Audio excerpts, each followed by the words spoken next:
തൈത്തോടൻ. ഞാൻ കോഴിക്കോട് പന്നിയങ്കര പോലീസ് സ്റ്റേഷനിൽ assistant sub ഇൻസ്പെക്ടറായി work ചെയ്യുന്നു. 20 വർഷമായി പോലീസ് ഡിപ്പാർട്ട്മെൻറ്റിൽ ജോലി കിട്ടിയിട്ട്. എൻ്റെ അച്ഛൻ തൈത്തോടൻ ശിവദാസൻ, അമ്മ കൗസല്യ, 3 ചേച്ചിമാരാണ്. ഞാൻ ഫറോക്ക് കരുവന്തിരുത്തിയാണ് എൻ്റെ വീട്. ഭർത്താവിൻ്റെ പേര് ഷിജിത്ത്. 2 ആൺകുട്ടികളാണ്. ഒരാൾ 10ാം ക്ലാസ്സിൽ പഠിക്കുന്നു, രണ്ടാമത്തെ ആൾ 5ാം ക്ലാസ്സിൽ. സ്കൂളിൽ പഠിക്കുമ്പോൾ ഒക്കെ ആരാകണം എന്ന് ടീച്ചേഴ്സൊക്കെ ചോദിക്കും. അപ്പം അന്ന് പോലീസ് എന്നുള്ളത് വനിതാ പോലീസ് ഇല്ല. വനിതാ പോലീസ് ഇല്ലാത്ത സമയത്ത് പോലും എനിക്ക് പോലീസ് ആവണം എന്നായിരുന്നു ആഗ്രഹം. അതെന്തുകൊണ്ടെന്ന് വെച്ചാൽ ഞങ്ങൾ 4 പെൺകുട്ടികളാണെന്ന് പറഞ്ഞല്ലോ. അപ്പോൾ അതിൽ ഓരോ കുട്ടികൾ ആവുമ്പോഴും എൻ്റെ അച്ഛനും അമ്മയും വെച്ച് ഇത് ആൺകുട്ടിയാവും, ഇത് ആൺകുട്ടിയാവുന്നു. അപ്പം അവസാനത്തത് ഞാൻ ഇത് ആൺകുട്ടി തന്നെ എന്ന് അവരെ ഉറപ്പിച്ച സമയത്താണ് ഇത് പെണ്ണായത്. അപ്പോൾ അവർ എന്നെ ഒരു ആൺകുട്ടിയായിട്ട് തന്നെ വളർത്തി. ആൺകുട്ടികളുടെ കൂടെ കളിക്കും ഞാൻ, എല്ലാം ആൺകുട്ടികളുടെ കൂടെ തന്നെ. എൻ്റെ അച്ഛൻ ഒന്നിനും എനിക്കൊന്നും റെസ്ട്രിക്ഷൻ വെച്ചിട്ടില്ല. അതാണ് എൻ്റെ ഏറ്റവും വലിയ സമ്പാദ്യം എന്ന് പറഞ്ഞാൽ അതാണ്. കാരണം ഞാൻ ആൺകുട്ടികളോട് കളിക്കുക, എനിക്ക് അത് ആൺകുട്ടിയാണ് ഇത് പെൺകുട്ടിയാണെന്നുള്ള വേർതിരിവുണ്ടെങ്കിൽ എനിക്കൊന്നും ചെയ്യാൻ പറ്റില്ലായിരുന്നു. അപ്പം മാവിൻ്റെ മുകളിൽ കയറുക, മാവിനെ കല്ലെടുത്തെറിയുക, ഇതൊക്കെ ആയിരുന്നു എൻ്റെ പരിപാടി. അപ്പം അതുകൊണ്ട് തന്നെ വേറെ ആണ് പെണ്ണ് എന്നുള്ള വ്യത്യാസമില്ല. അപ്പം ആ സമയത്ത് പോലീസ് ആവണമെന്ന് ആഗ്രഹിച്ചത് എനിക്ക് ആളുകളെ സഹായിക്കാൻ. അച്ഛൻ കുറച്ച് സോഷ്യൽ വർക്കൊക്കെ ഉള്ള കൂട്ടത്തിലാണ്, കുറച്ച് ആക്ടിവിറ്റീസൊക്കെ ഉള്ളത്. അപ്പോൾ ആ സമയത്ത് എനിക്ക് ആളുകളെ സഹായിക്കാൻ, അത് കണ്ടിട്ടാണോ അച്ഛൻ്റെ കണ്ടിട്ടൊന്നുമല്ല, എനിക്കത് ഭയങ്കര ഇഷ്ടമായിരുന്നു. ചെറുപ്പത്തിലെ ആരെങ്കിലും ഒരു പാവം എന്തെങ്കിലും ഒരു ബുദ്ധിമുട്ട് കാണുമ്പോൾ ഒക്കെ ഭയങ്കര വിഷമം തോന്നുമായിരുന്നു. അപ്പം ആ ഒരു ആഗ്രഹം കൊണ്ട് തന്നെയാണ് ഞാൻ പോലീസിലേക്ക് വന്നത്. ആഗ്രഹം കൊണ്ട് തന്നെയാണ് എൻ്റെ ഫസ്റ്റ് PSC. പോലീസ് തന്നെ ഞാൻ ജോലി ചെയ്യുള്ളൂ എന്ന് നമ്മൾ വിശ്വവിഖ്യാതനായ നമ്മൾ എഴുത്തുകാരല്ലേ, ആൽക്കമിസ്റ്റ് പറഞ്ഞിട്ടില്ലേ, നമ്മൾ എന്തെങ്കിലും ഒന്ന് ആഗ്രഹിക്കൂ, അപ്പം പ്രപഞ്ചം മുഴുവൻ നമ്മുടെ കൂടെ നിൽക്കുമെന്ന് പറഞ്ഞിട്ടുണ്ട്. ആ ഒരു ഇതായിരിക്കും എന്നിൽ പ്രവർത്തിച്ചത്. കാരണം ഞാൻ ഒരുപാട് ആഗ്രഹിച്ചു, അത് മാത്രമേ ആഗ്രഹിച്ചുള്ളൂ. വേറെ ഒരു ജോലിനെ പറ്റി ഞാൻ ആഗ്രഹിച്ചിട്ടില്ല. അതുകൊണ്ടായിരിക്കും എൻ്റെ ഫസ്റ്റ് PSC ആണ്. അത് തന്നെ കിട്ടി. പോലീസ് കയറിയപ്പം പക്ഷേ എനിക്ക് മനസ്സിലായി ഇത് നമുക്കങ്ങനെ ഇറങ്ങിച്ചെന്ന് എല്ലാവരുടെ കൂടെയും ആക്റ്റീവ് ചെയ്യാൻ കഴിയില്ല എന്നുള്ളത് എനിക്ക് ബോധ്യപ്പെട്ടു. എനിക്ക് തോന്നി. പക്ഷെ കുറച്ച് കഴിഞ്ഞപ്പം ഞാൻ തന്നെ ആക്റ്റീവായിട്ട് മുന്നിട്ടിറങ്ങി. അത് കുറച്ച് മുന്നേ, കുറേ കാലം മുമ്പ് ഒരു വയനാട് ഒരു സ്ത്രീനെ ഒരു ഗ്രൂപ്പിൽ വന്നൊരു മെസ്സേജാണ്. ആ സ്ത്രീൻ്റെ ഒരു ഷെഡ് കെട്ടിയ ഒരു വീട് കണ്ടിട്ട് ഇത് പെട്ടെന്ന് കണ്ടപ്പോൾ എനിക്ക് ആകെ ഒരു വിഷമമായി. അങ്ങനെ ഞാൻ പിന്നെ ആ മെസ്സേജ് ഇട്ട ആളെ ഒന്ന് വിളിച്ച് അവരെ കോണ്ടാക്ട് ചെയ്തു. ഞാൻ ഒറ്റയ്ക്ക് പോയി, ഇവിടെ വയനാട് പോയപ്പം ഞാൻ ഇവിടുത്തെ ഒരാളെയും കൂട്ടിയിട്ടാണ് പോയത്. അവിടെയുള്ള വയനാട് പരിചയമുള്ള ഒരാളെയും.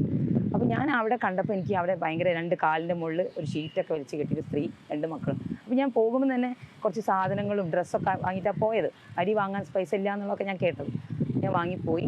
അപ്പോൾ എൻ്റെ മൂത്ത ആളാണ് 5ാം ക്ലാസ് എത്തിയ എൻ്റെ മോൻ പറഞ്ഞു, അമ്മേ എൻ്റെ അടുത്ത് കുഞ്ചിയിൽ കുറച്ച് പൈസ ഉണ്ട്, ഞാൻ അതും തരാം, അമ്മ അതും കൂടി വാങ്ങിക്കൊടുത്തേ. അപ്പോൾ ഞാൻ പറഞ്ഞു ഓണാണ്, ഏതോ ഓണം വിഷു എന്തോ ആണ്. ഞാൻ പറഞ്ഞു മക്കളെ ഇപ്രാവശ്യം ഡ്രസ്സ് വാങ്ങുന്നില്ല കേട്ടോ, നമുക്ക് അവിടെ ഒരു ആൻറ്റി 2 മക്കളുണ്ട്, 2 ആൺകുട്ടികളാണ്, നമുക്ക് അവർക്ക് വാങ്ങിക്കൊടുക്കാം. ഞാൻ ഡ്രസ്സ് വാങ്ങിക്കൊടുക്കാൻ എനിക്ക് പറ്റാഞ്ഞിട്ടല്ല, പക്ഷെ എൻ്റെ മക്കളത് ബോധ്യപ്പെടണം. ഒന്നൊഴിവാക്കി മറ്റൊന്നിന് കൊടുക്കുമ്പോഴാണ് അവർക്കും അത് ഫീൽ ചെയ്യുള്ളൂ. ഇതാണ് ബുദ്ധിമുട്ടുന്നുണ്ട്, ഈ ഇല്ലാത്ത ആളുകളല്ല, ബുദ്ധിമുട്ടുള്ള ഒരുപാട് ആളുകളുണ്ട്, അവർക്ക് മനസ്സിലാവുള്ളൂ എന്ന് വിചാരിച്ചിട്ട് ഞാൻ അങ്ങനെ പറഞ്ഞു. അപ്പോൾ എൻ്റെ മോൻ പറഞ്ഞു, അമ്മ ഞങ്ങൾക്ക് ഡ്രസ്സൊന്നും വേണ്ട, അമ്മ ഈ പൈസയും കൂടി കൊടുത്തോ. അങ്ങനെ ഞാൻ അവിടെ പോയി. അപ്പോൾ അവരെ കുറച്ച് ബുദ്ധിമുട്ടുള്ളതാണ്, അപ്പോൾ കുറച്ച് പൈസയും എൻ്റെ കൂടെയുള്ള ആളും കുറച്ച് പൈസയൊക്കെ കൊടുത്തു. അങ്ങനെ കുറച്ച് ഇതായി. എനിക്ക് അവർക്കൊരു വീടെടുത്ത് കൊടുക്കണം എന്ന് മനസ്സിൽ ഭയങ്കര ആഗ്രഹമായി. ഞാൻ ഓരോ പ്രാവശ്യം ഓരോരുത്തരെ ബന്ധപ്പെട്ട്, വയനാടുള്ള ആളുകളെ എനിക്ക് അത്ര പരിചയമില്ലല്ലോ, ഇവിടെ വയനാട് ജോലി ചെയ്യുന്ന ആളുകളെ ബന്ധപ്പെട്ട് അവിടെ ഏതോ ഒരാൾ കുറച്ച് സ്ഥലം കൊടുക്കുന്നുണ്ടെന്ന് പറഞ്ഞു. അയാളെ കോണ്ടാക്ട് ചെയ്ത് അങ്ങനെ ബാംഗ്ലൂർ പ്രൊജക്റ്റ് വിഷൻ എന്നൊരു സംഘടന ഉണ്ട്, NGO. അവരിവിടെ കോഴിക്കോട് വരുന്നുണ്ടെന്ന് പറഞ്ഞു. ഞാനും എൻ്റെ ഹസ്ബൻഡും കൂടി അവിടെ പോയി, അവരുടെ കൂടെ. പിന്നെ ഞാൻ അവരുടെ കൂടെ തന്നെയാണ് ഏറ്റവും കൂടുതൽ സോഷ്യൽ വർക്ക്. ഇവിടുത്തെ കേരളത്തിൽ എന്തുണ്ടെങ്കിലും father George Kannanthanam, Shibu George, ഇവർ 2 പേരും. അപ്പം കേരളത്തിൽ എന്തുണ്ടെങ്കിലും അവരെന്നെയാണ് ഏൽപ്പിക്കുക. ഞാൻ കൊറോണ സമയത്തും പ്രളയ സമയത്തൊക്കെ കിറ്റുകൾ, പിന്നെ ഞങ്ങൾ വയനാട് വീടെടുത്ത് കൊടുത്ത് 350 ടെമ്പററി ഷെൽട്ടർ എടുത്ത് കൊടുത്തിട്ടുണ്ട് പ്രൊജക്റ്റ് ഡിവിഷൻ. അവരുടെ കൂടെയൊക്കെ ഞാൻ ഉണ്ടായിരുന്നു. തമിഴ്നാട്ടിൽ പോയിട്ട് വീട് പൊളിഞ്ഞ് ഒരു കാറ്റ് വന്നിട്ടുണ്ടായിരുന്നില്ലേ, അപ്പോൾ അങ്ങനെ വീടൊക്കെ പോയി അവർക്ക് വേണ്ടിയിട്ട് വീടെടുത്ത് കൊടുത്തിട്ടുണ്ടായിരുന്നു. അതിനൊക്കെ ഞാനും, പിന്നെ ഇവിടെ കുറച്ച് എൻജിനീയേഴ്സ് ഉണ്ട്, അവരുടെ കൂടെ ഈ ഫാദറും ജോർജ് കണ്ണന്താനും ഷിബു സാറിൻ്റെ കൂടെ അവരുടെ കൂടെ ഉണ്ട്. പിന്നെ എനിക്ക് ഫാദറിനെ കണ്ടപ്പം ഭയങ്കര മോട്ടിവേഷൻ. ഫാദർ ഒരു മദർ തെരേസ ലൈനാണ്. ഫാദറിന് അവിടെ കുറേ HIV പേഷ്യൻസ് ഉണ്ട്, കുറേ ലെപ്രസി പേഷ്യൻസ് ഉണ്ട്. അവിടെ ഞാൻ ബാംഗ്ലൂർ പോയിട്ട് 15 ദിവസം നിന്നിട്ടുണ്ട് അവരുടെ കൂടെ. അവരൊക്കെ കൂടെ നിന്നപ്പോൾ എനിക്ക് വേറൊരു ഇത് മനസ്സിലായെന്ന് വെച്ചാൽ ഫാദർ അവരുടെ കയ്യിൽ നിന്നൊക്കെ വാങ്ങി കഴിക്കുന്നു. അപ്പോൾ എനിക്കൊരു ഭയങ്കര വിഷമം, അതെങ്ങനെയാണ് വാങ്ങിയാൽ എനിക്ക് അവർ തന്നാൽ കഴിക്കാതിരിക്കുക, എങ്ങനെയാണ് അപ്പോൾ കഴിക്കാതിരിക്കുക. അപ്പോൾ ഞാൻ ഓർത്തു ഫാദർ കഴിക്കുന്നത് എനിക്കും കഴിക്കാമല്ലോ. അപ്പോൾ ഞാനും വാങ്ങാൻ ശ്രദ്ധ, പക്ഷെ അവരെനിക്ക് തന്നുമില്ല, അവർക്കറിയാലോ ഞാൻ പുറത്തുനിന്ന് വന്നതാണ്. അത് കണ്ടപ്പോൾ മുതൽ എനിക്ക് അങ്ങനെയുള്ള ആളുകളുമായിട്ട് എനിക്ക് എന്താ നമുക്ക് ചെയ്തുകൂടാ. അതൊക്കെ ഇപ്പം അടുത്ത കുറച്ച് കാലം മുമ്പാണ്. പിന്നെ ഒരിക്കൽ ഒരു SPCൻ്റെ ഭാഗമായിട്ട് നമ്മൾ റോഡിലുള്ള ആളുകളെ എല്ലാവരെയും കുറേ ആളുകൾ ആ സമയത്ത് പാളയത്തൊക്കെ ഉണ്ടായിരുന്നു, അവരൊന്ന് വൃത്തിയാക്കിയിട്ട് കൊണ്ടുവന്ന ഒരു സംഘടന വന്നു. അപ്പോൾ ഞങ്ങൾ SPCൻ്റെ ഭാഗമായിട്ടാണ് ചെയ്തെങ്കിൽ കുട്ടികളെ കൊണ്ട് ചെയ്യിപ്പിക്കാൻ പാടില്ല. ഞാനും മോഡൽ സ്കൂളിലെ ടീച്ചറും കൂടി ഇവരുടെ കൂടെ നിന്ന് ഞങ്ങളെല്ലാവരും കൂടി ഒരു വണ്ടിയിലിട്ട് ഇവരെയൊക്കെ ആൾക്കാരെ കൊണ്ടുവന്ന് എല്ലാവരും വിളിച്ച് വരുത്തി മോഡൽ സ്കൂളിൻ്റെ പരിസരത്തിട്ട് 21 ആൾക്കാർ അന്ന് ശരിക്കും പറഞ്ഞാൽ നമ്മുടെ മലവിസർജനം പോലും അവരുടെ കാലുകളിൽ പറ്റി കിടക്കുന്നുണ്ടായിരുന്നു. ഞാൻ അവരെ കുളിപ്പിച്ചത്, അത്രയും ആളുകളെ ഞാനെ കുളിപ്പിച്ചത്. കുളിപ്പിക്കുമ്പോൾ അതിലൊരാൾ പറഞ്ഞിട്ടുണ്ട്, ഞാൻ പറയില്ല ഈ മലവിസർജനം, ഒരാൾ പറഞ്ഞിട്ട് മോളെ എനിക്ക് കണ്ണ് നിറഞ്ഞിട്ടാണ് പറയുന്നത്, അതൊന്നും എൻ്റെ മനസ്സിലാകുക എപ്പോഴും മരണം വരെ പോവാത്തൊരു മോളെ എനിക്ക് എൻ്റെ മോള് ചെയ്തു തരുന്ന പോലെ തോന്നി. അപ്പോൾ ഞാൻ എന്താ ഓർത്തിച്ചാൽ എൻ്റെ അച്ഛനെ ഞാൻ ഇടയ്ക്ക് വെറുതെ, അച്ഛന് കുറച്ച് പ്രായമായപ്പം അച്ഛനെ ഞാൻ ഇടയ്ക്ക് കുളിപ്പിക്കുകയായിരുന്നു വെറുതെ, അച്ഛൻ കുളിച്ച് ശരിയായില്ല എന്ന് പറഞ്ഞിട്ട്. എനിക്ക് ഈ സമയത്ത് ഇതൊക്കെ മേലെയൊക്കെ പറ്റി പിടിച്ചിട്ടുണ്ടെങ്കിലും എനിക്ക് ആ ഫീലാണ് ഉണ്ടായത്, എൻ്റെ അച്ഛനെ കുളിപ്പിക്കുകയാണ്. അങ്ങനെ ഒരു ഫീലാണ് എനിക്ക് എൻ്റെ മനസ്സിലുണ്ടായത്. അതിന് ശേഷം എനിക്ക് യാതൊരു ബുദ്ധിമുട്ടും ഉണ്ടായിട്ടില്ല, ഒരു ബുദ്ധിമുട്ടും. എനിക്ക് ആരെ എന്തെങ്കിലും ചെയ്യുമ്പോഴും ഇടയ്ക്കിടയ്ക്ക് നമ്മൾ ആരെങ്കിലും, ഇപ്പോൾ ഞാൻ പറഞ്ഞ ഒരു മുവാദ് എന്ന് പറഞ്ഞ ആളുടെ, അവരൊക്കെ പറയും ഇന്ന ആളിങ്ങനെ ഇവിടെ കിടക്കുന്നുണ്ട്, പുറത്ത് റോഡുമിൽ ഇങ്ങനെ കിടക്കുന്നുണ്ട്, സലീം വട്ടക്കണ്ണ, അവർ പറയും. ഞാനൊരു മടി എനിക്ക് തോന്നിയിട്ടില്ല. ഞാൻ അവരെ മുവാദിൻ്റെ ആളുകളെ സഹായിക്കാൻ നമ്മൾ പിടിച്ച് കൊണ്ടുവരാൻ കുറച്ച് ബുദ്ധിമുട്ടല്ലേ, ആളുകളെ കൊണ്ടുവന്ന് നമ്മൾ എൻ്റെ സ്റ്റേഷൻ പരിസരത്ത്, ടൗൺ സ്റ്റേഷനിലായിരുന്നു ഞാൻ, അവിടെ ഇട്ടിട്ട് ഞാൻ കുളിപ്പിച്ച് അവർക്ക് നല്ല ഡ്രസ്സൊക്കെ, അതൊക്കെ തരാൻ ഇഷ്ടംപോലെ ആളുകളുണ്ട് ഇപ്പോൾ. ഡ്രസ്സാണെങ്കിലും ഭക്ഷണമാണെങ്കിലും എന്തിപ്പോൾ ഞാൻ ആരോട് എന്ത് സഹായം ഒരാൾക്ക് വേണ്ടി ചോദിച്ചാലും എനിക്ക് തരും. അത്ര അധികം എനിക്ക് ഒരു എന്താ പറയുക, നമുക്ക് എല്ലാ അവാർഡിനേക്കാളും, ഞാൻ എപ്പോഴും എല്ലാവർക്കും പറയുന്നത്, എല്ലാ അവാർഡിനേക്കാളും ഏറ്റവും വലിയ ബന്ധങ്ങളാൾക്കാണ് ഞാൻ മൂല്യം കൊടുക്കുന്നത്.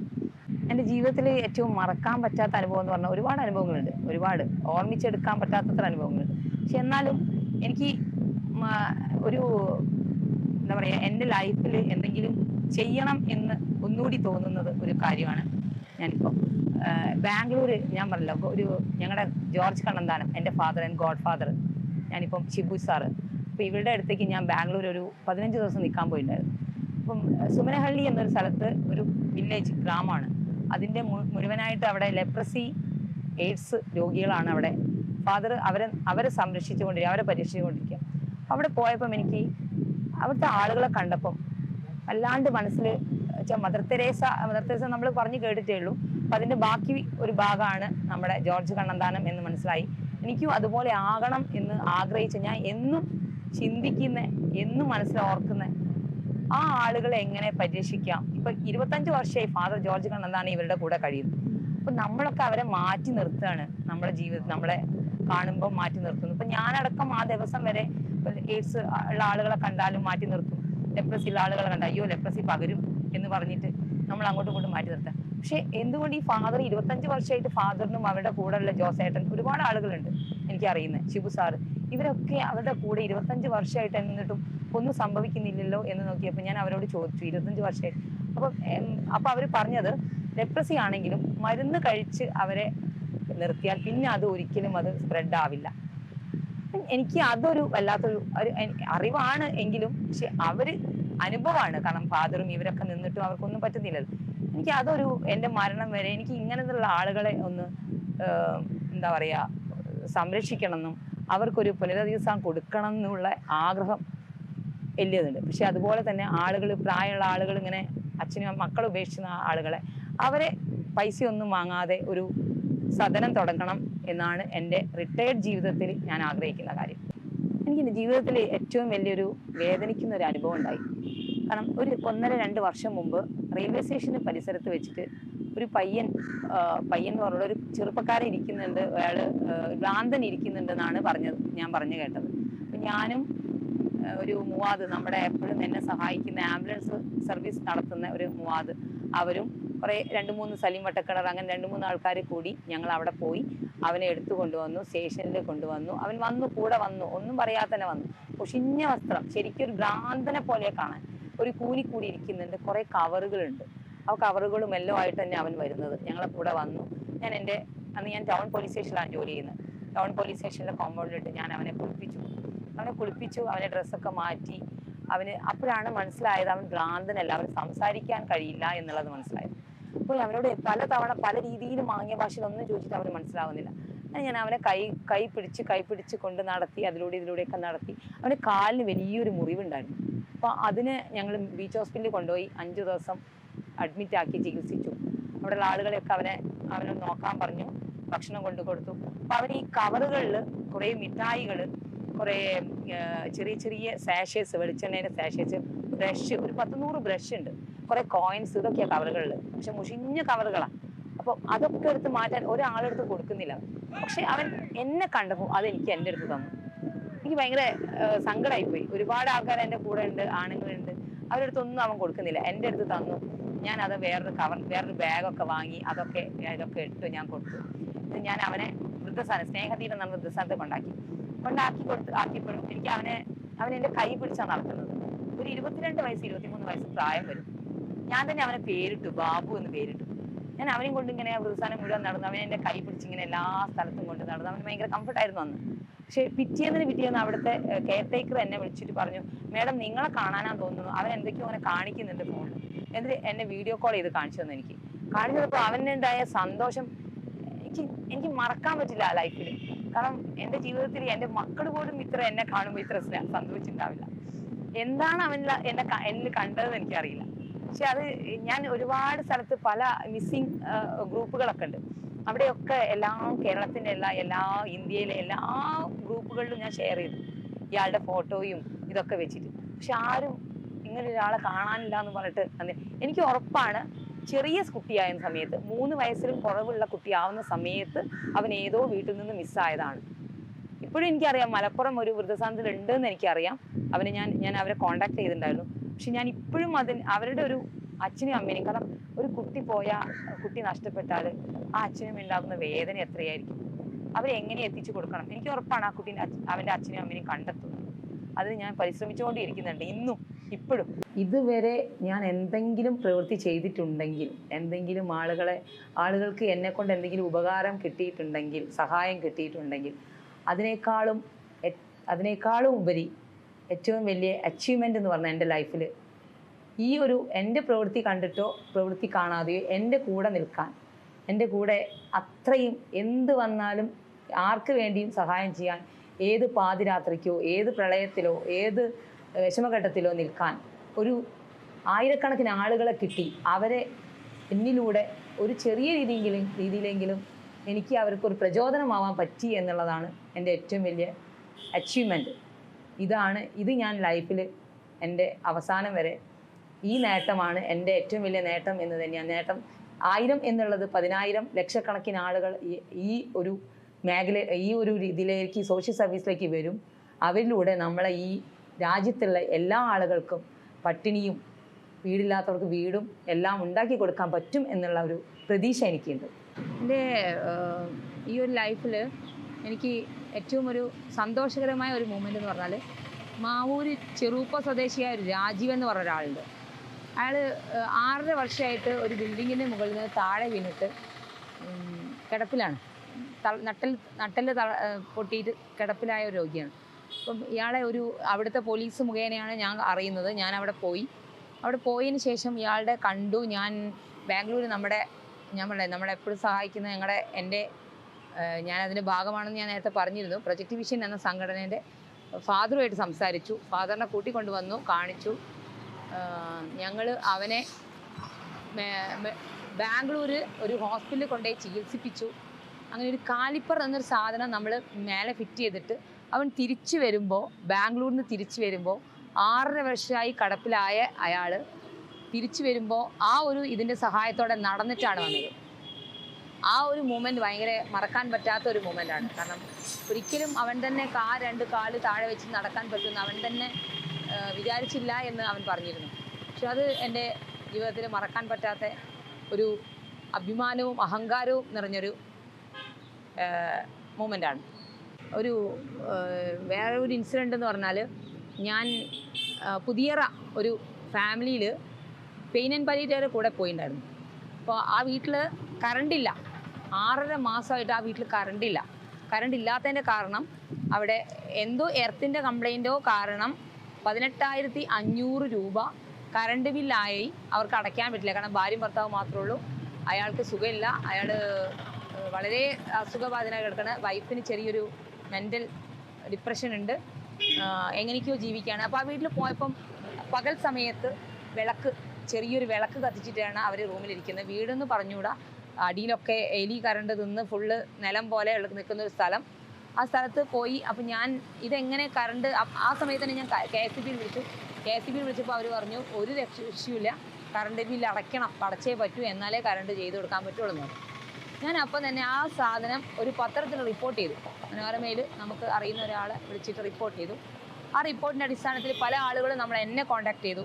റിപ്പോർട്ടർ എൻ്റെ നമ്പർ കൊടുത്തു, എന്നെ കോൺടാക്ട് ചെയ്തു. കുരാച്ചുണ്ടല്ലേ ജോൺസൺ എന്ന് പറഞ്ഞ ആൾ, തളർന്നു കിടക്കുന്ന ഒരാൾ, അയാൾക്ക് പിന്നെ സോളാർ പാനൽ വെച്ച് കൊടുത്തു. പിറ്റേന്ന് തന്നെ വന്നിട്ട് പിന്നെ ഇയാൾക്ക് ഗ്യാസ് ഇല്ല, 7 കൊല്ലമായിട്ട് ഗ്യാസ് സർവീസ് നിലച്ചിരിക്കുന്നത്. ആ ദിവസം തന്നെ കുറേ ആളുകളെ സഹായത്താൽ പല ആളുകളെ ഞാൻ വിളിച്ചു, കറണ്ടിൻ്റെ ഗ്യാസ് ഏജൻസിനെയൊക്കെ വിളിച്ചു. ആ ദിവസം ഇവർക്ക് കറണ്ട് കണക്ട് ചെയ്ത് കൊടുക്കുന്ന അന്ന് തന്നെ നമ്മൾ ഗ്യാസും കണക്ട് ചെയ്ത് കൊടുത്തു. ഈ സോളാർ പാനൽ വെച്ച് പിറ്റേന്ന് മുതൽ KSB വിളിക്കാൻ തുടങ്ങി. KSB കറണ്ട് അവർക്ക് റീകണക്ട് ചെയ്ത് കൊടുക്കുകയും ചെയ്തു. അത് മനസ്സിൽ വല്ലാത്തൊരു സന്തോഷമുള്ള നിമിഷമാണ്. അത് എനിക്ക് അതിന്ന് കിട്ടിയൊരു പിന്നെ ഇതെന്താ വെച്ചാൽ എനിക്ക് കിട്ടിയ ഒരു പ്രചോദനം എന്താ വെച്ചാൽ, നമ്മൾ വിചാരിച്ചാൽ, നമ്മൾ ട്രൈ ചെയ്താൽ, മാക്സിമം അതിനുവേണ്ടി ശ്രമിച്ചാൽ, ഞാൻ ഈ ഒരു കാര്യത്തിനൊക്കെ വേണ്ടിയിട്ട് ഒരു 150 കോൾ മിനിമം ഒരു ദിവസം ചെയ്തെന്നാണ് എൻ്റെ ഓർമ്മ.